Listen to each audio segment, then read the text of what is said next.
Hello friends, welcome to North Star Daily Drill. आज हम देखने जा रहे हैं एक बहुत ही ट्रिकी टॉपिक के प्रैक्टिस क्वेश्चंस। वो है परम्यूटेशन एंड कॉम्बिनेशन।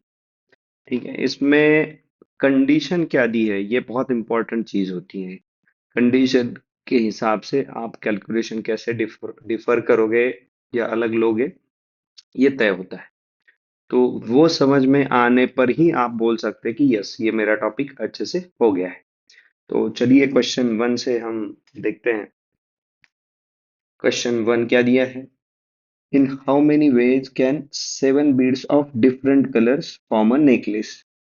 तो बीड्स क्या होती है ना, जेम्स बोल लो आप, है ना। जो ऐसे मान लो ये सर्कुलर माला है और सात बीड्स हैं आपके पास, तो एक यहाँ लगा दिया, दो यहाँ, तीसरा यहाँ चला गया, चौथा यहाँ, पांचवा यहाँ, छठा यहाँ, सातवां यहाँ। तो ये हो गए मान लो अलग अलग कलर के बीड्स है, राइट। तो ऐसे सात बीड्स हैं। अब मान लो आपको लीनियर अरेंजमेंट करनी है, जैसे हम बोलते हैं ना सात बॉयज, है ना, कितने तरीकों से अरेंज किए जाएंगे, ये एक, दो, तीन, चार, पाँच, छ और ये सात।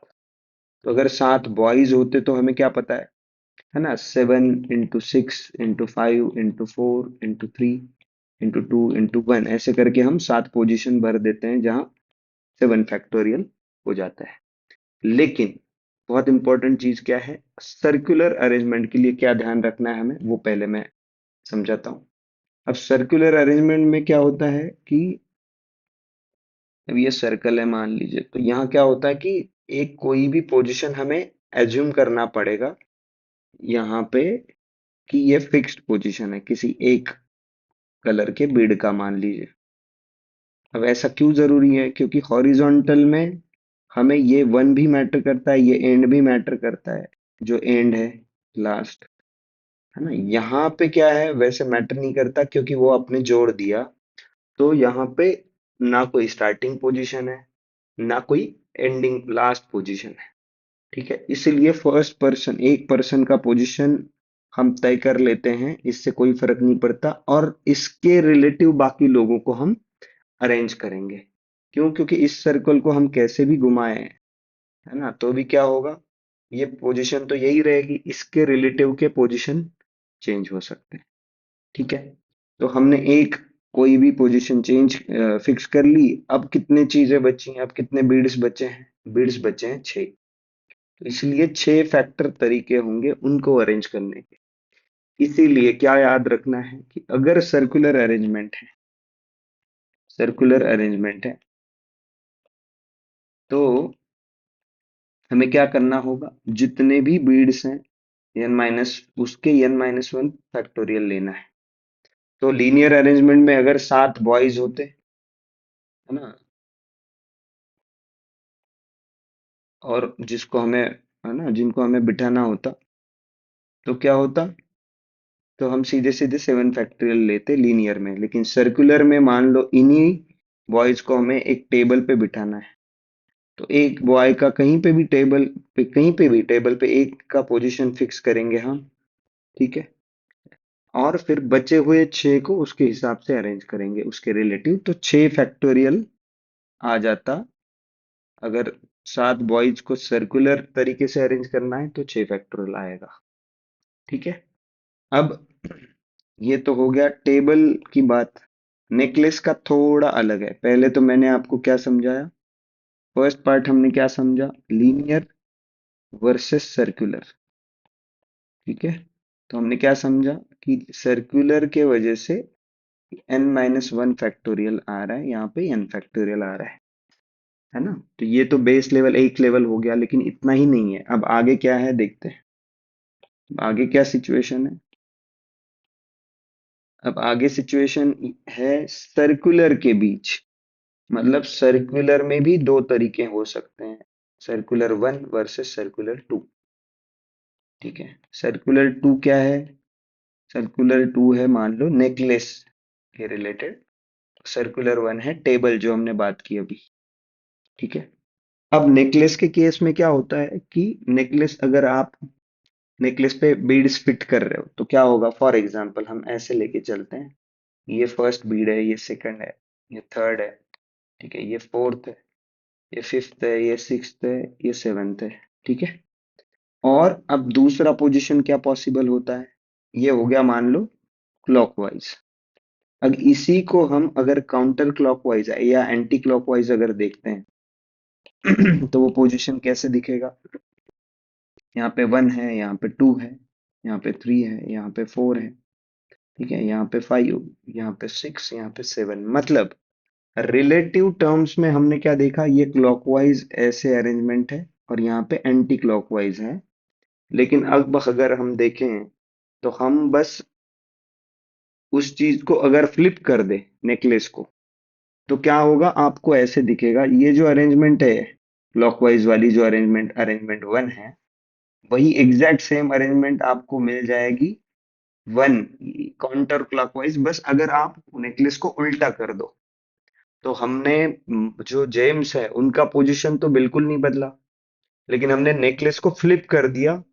तो फ्लिप करोगे तो आप, आपके पास है कोई तो लेके देखना, आप ऐसे पकड़ रहे हो किसी चीज को, सर्कुलर चीज को, वही चीज अगर ऐसे पकड़ ली आपने तो आपको दिखेगा कि पोजीशन अब क्लॉकवाइज की जगह काउंटर क्लॉकवाइज दिखेगा, सेम ऑर्डर होगा। मतलब हम क्या देख पाएंगे कि ये 1 2 3 4 सेम ही जगह पे हैं, लेकिन वो काउंटर क्लॉकवाइज दिख रहे हैं। तो इसका मतलब क्या है कि ये 2 बार काउंट हो जाएंगे, जबकि इनका पोजीशन एक दूसरे के रिलेटिव चेंज नहीं हुआ है, हमने बस फ्लिप कर दिया है, ठीक है। तो इसी के वजह से नेकलेस में क्या इशू है कि नेकलेस में देर इज अ चैलेंज और इशू ऑफ डबल काउंटिंग।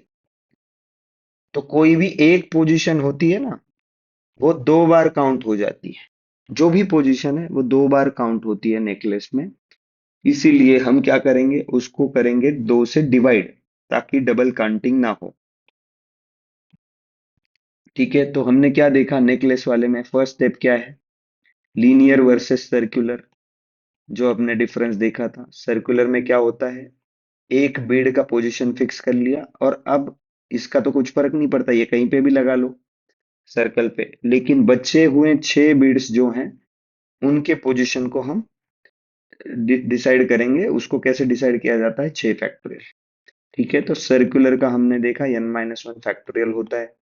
अब यहीं पे टेबल अगर लेते हैं हम, तो नेक्स्ट स्टेप क्या है, सर्कुलर वर्सेस सर्कुलर। तो ये टेबल है और यहाँ पे मान लो लोग बैठे हैं, तो इन इसको फ्लिप नहीं किया जा सकता, टेबल को फ्लिप नहीं कर सकते हम, लेकिन नेकलेस को हम फ्लिप कर सकते हैं। तो टेबल के लिए क्या रहेगा, अरेंजमेंट पूछा तो n-1 फैक्टोरियल रहेगा, वर्सेस नेकलेस के लिए क्या होगा, नेकलेस के लिए n-1 फैक्टोरियल तो होगा ही, लेकिन डिवाइड बाय 2 करना पड़ेगा, क्योंकि यहाँ पे हम avoiding, we are avoiding double counting, avoid double counting, ठीक है। तो इस क्वेश्चन के हिसाब से अगर देखेंगे हम, ठीक है, तो ये आई होप समझ आया है। इस क्वेश्चन के हिसाब से अगर देखते हैं तो हमारे पास बीड्स हैं 7, फॉर्मूला बन गया है, ठीक है। तो बीड्स 7 हैं, 7-1/2, तो 7-1 6 फैक्टोरियल/2, 6 फैक्टोरियल कितना होता है, बाय 2। तो इसमें 2 कैंसल आउट होगा, है ना, और 3 × 4 12 × 5 120 × 6 720, ये इसका रहेगा आंसर। क्लियर है। तो आपको दो चीजें यहां से सीखनी चाहिए, एक लीनियर और सर्कुलर में क्या अंतर है, दूसरा सर्कुलर में अगर टेबल है और सर्कुलर में अगर नेकलेस है तो इसमें भी अंतर है, क्योंकि necklace is an object which can be flipped, table can't be flipped, people can't be flipped, people sitting at the table can't be flipped, ठीक है। आई होप ये समझ आया है। यही चीज हम नेक्स्ट क्वेश्चन में भी देख पाएंगे। क्या दिया है, इन how many ways can 6 boys and 6 girls be seated. अब 6 बॉयज हैं, 6 गर्ल्स हैं, ठीक है, be seated around a table, around a round table. अब राउंड फिर से लीनियर आ गया, सॉरी सर्कुलर आ गया, तो हम इसमें भी लीनियर और सर्कुलर का डिफरेंस देखेंगे। तो so that no 2 girls sit together, ठीक है। तो ये चीज दे दी है हमें, तो पहले हम क्या करेंगे, बॉयज को अरेंज करते हैं। तो बस बॉयज को अरेंज करना है, तो क्या होगा, एक एक तो हमें पता है कि पहले सेट कर लेना होता है। ये फर्स्ट B1 हो गया।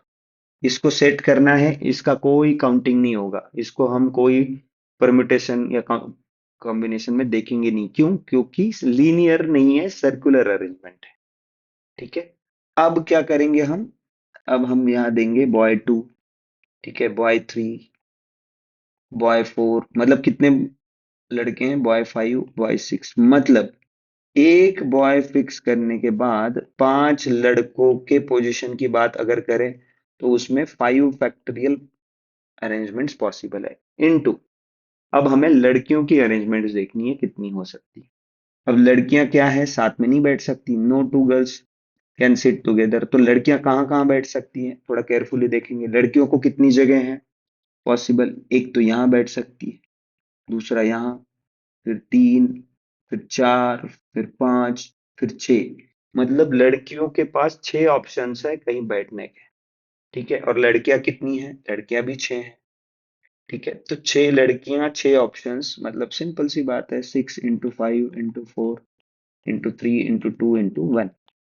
मतलब क्या है? 6 फैक्टोरियल। ये हो गए गर्ल्स को बिठाने के तरीके, और बॉयज को बिठाने के तरीके यहाँ पे है 5 फैक्टोरियल। ठीक है। तो 5 factorial × 6 factorial will be the answer. B is the correct answer here. ठीक है। तो ऐसे केयरफुली कंडीशन समझ के आपको फैक्टोरियल या जो भी लिखना पड़ेगा, नहीं तो आप कंफ्यूज हो जाएंगे, गलत हो जाएंगे। ठीक है। अब क्या दिया है कि हाउ मेनी 3 डिजिट नंबर बनाने हैं आपको, can be formed using digits 1 2 3 4 5 6। तो 6 डिजिट्स हैं आपके पास, if the repetition of digits is allowed. तो देखो बहुत सिंपल है, 3 डिजिट नंबर बनाना है आपको, है ना। ये है उसका यूनिट्स प्लेस, ठीक है, ये है टेंस प्लेस, और ये है हंड्रेड्स प्लेस। तो ये 3 डिजिट नंबर बना सकते हैं आप, बनाना है। इसमें आपको क्या दिया है कि आपके पास 6 डिजिट्स हैं, 1 2 3 4 5 एंड 6। तो ये 6 डिजिट्स हैं। ठीक है। तो ये 6 डिजिट्स का यूज करना है आपको।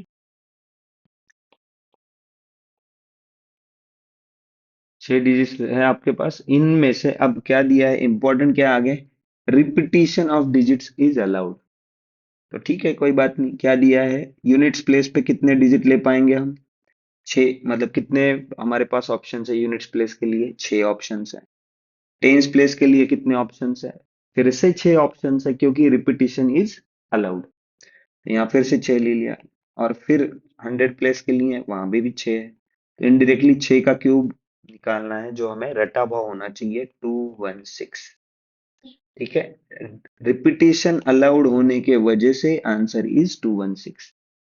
अब यहीं पे हम देखेंगे बहुत इंपॉर्टेंट एस्पेक्ट, है ना। अगर रिपीटिशन वाज नॉट अलाउड, है ना, रिपीटिशन नॉट अलाउड के सिनारियो में हम देखेंगे। तो यहाँ कुछ नहीं है, सिंपल है। आपको अगेन 3 डिजिट नंबर बनाना है। यूनिट प्लेस के लिए आपके पास 6 ऑप्शन है ना। टेंस प्लेस के लिए आपके पास 5 बचेंगे, क्योंकि एक यूज हो चुका है, रिपीटिशन अलाउड नहीं है।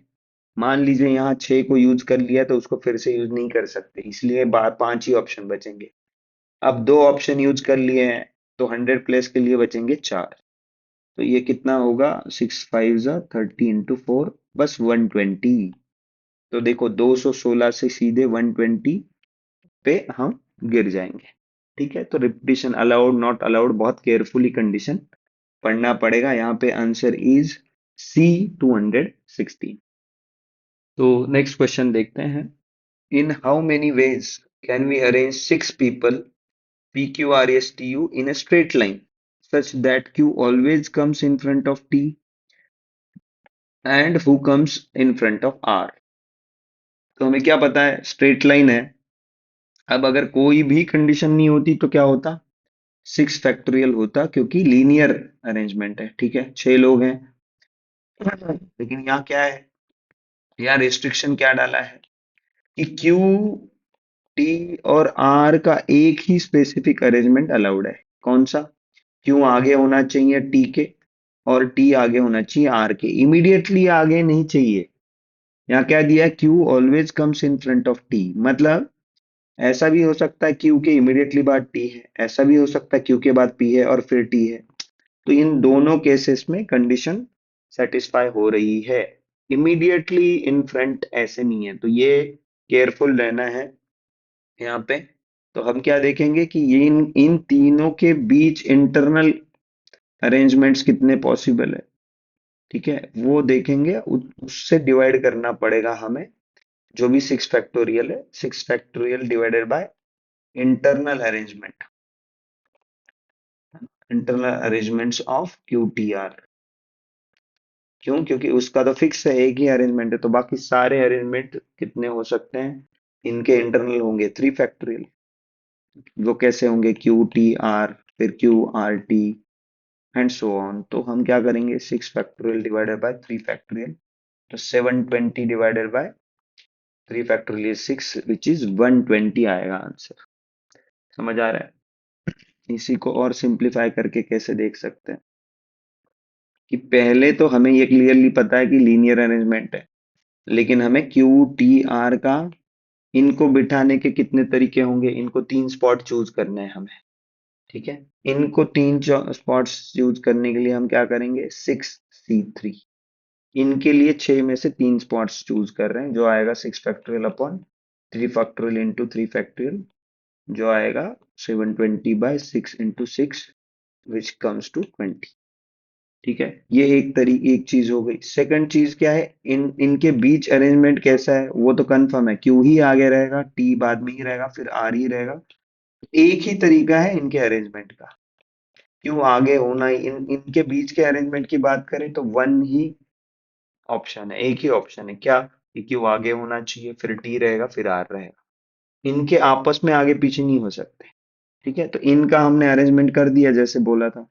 अब क्या बचा है, थर्ड चीज बची है, बचे हुए 3 लोगों का अरेंजमेंट, है ना, 3 रिमेनिंग पीपल अरेंजमेंट। तो वो कितने तरीके हैं, 3 लोगों का अरेंजमेंट के 3 फैक्टोरियल तरीके हैं। तो बस हम क्या देख सकते हैं, यहाँ 1 इंटू 2 इंटू 3 करना है। यहाँ 1 है 20, जो कि हमने 3 जगह चूज कर ली 6 में से क्यू टी आर के लिए, उनके बीच इंटरनल अरेंजमेंट देखा, इनटू बचे हुए लोगों के 3 फैक्टोरियल मतलब 6। तो ऐसे भी हम देख सकते हैं 120 अरेंजमेंट्स यहाँ पे पॉसिबल है। सी इज द आंसर।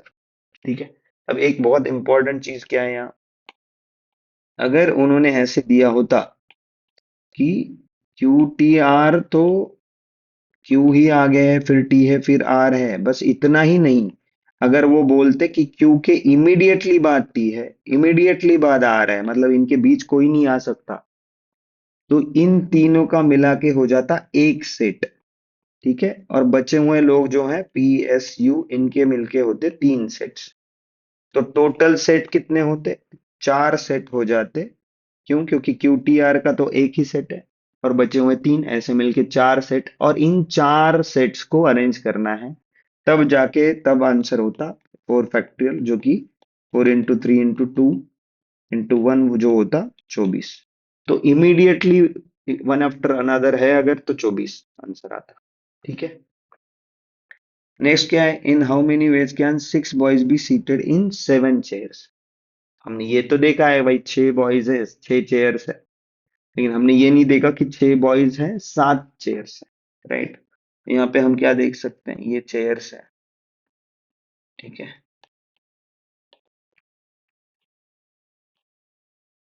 1 2 3 4 5 6 7, ऐसे 7 चेयर्स हैं। अब एक तो हमें 6 चेयर्स चूज करनी है 7 में से, है ना, हमें 7 चेयर्स चाहिए ही नहीं, क्योंकि लोग कितने हैं, बॉयज कितने हैं, 6।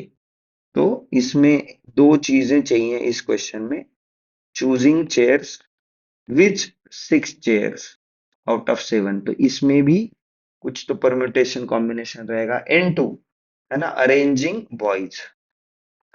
6 बॉयज। ये खेल है पूरा इसका। तो हमें क्या पता है, चूजिंग चेयर्स में कितनी चेयर चूज करनी है, 6। 7 में से 6 चेयर चूज करने के लिए 7C6 हम लेंगे, इनटू 6 बॉयज को अरेंज करना है, हमें पता है यहाँ पे सर्कुलर नहीं है, लीनियर अरेंजमेंट है, तो कितना होगा, 6 फैक्टोरियल। तो 6 7 C 6 7 रहता है, इंटू 6 फैक्टोरियल इज 720। ठीक है, इसको कैलकुलेट करेंगे तो आ जाएगा 5040। ठीक है, इसको कैलकुलेट करेंगे तो आएगा 5040। तो चेयर्स का हमने अलग से देखा, और फिर हमने देखा 6 बॉयज को उनमें अरेंज करना है। ठीक है, इसलिए answer is 5040 D. D is the correct answer. ये